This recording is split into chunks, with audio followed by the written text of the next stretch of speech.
Remember this video from 2019? A gas refinery in Philadelphia exploded. It was dramatic then, and our Seth Kaplan has learned it is still affecting us in the mid-state. Seth's in the newsroom right now to explain. Seth. Alicia and Valerie, two words: gas prices. You know they're high everywhere. You might know they're actually higher here than elsewhere in PA. They just crossed $4.50 a gallon on average here in Harrisburg, closer to $4.60 in Lebanon. Now, here's why.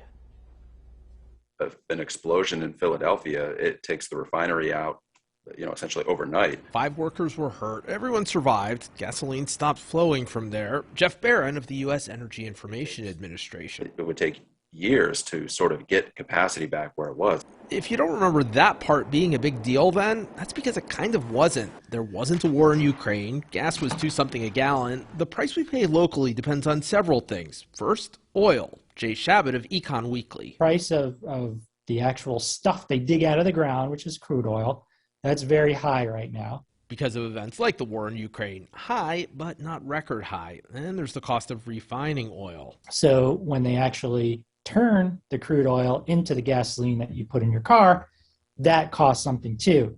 That price is very high right now as well. Demand has returned back to more or less pre-pandemic levels. And that's where the still dormant refinery and other problems on the East Coast come in and matter more in Harrisburg than, say, Pittsburgh. These are oil pipelines. And if you look at a map of the country, the middle of the country, kind of it runs sort of along the spine, up basically Texas up to North Dakota, Montana.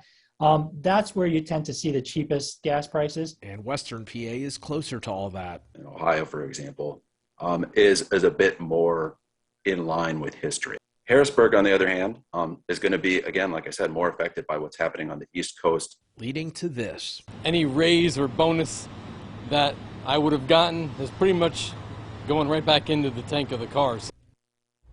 Yeah, a lot of us know that feeling, don't we? You might think if there's more demand, why not just have more supply? Well, building a new refinery to replace the one that exploded, for example, the answer, Alicia, is that it takes a lot of time. The world changes quickly, but you can't build an oil refinery quickly.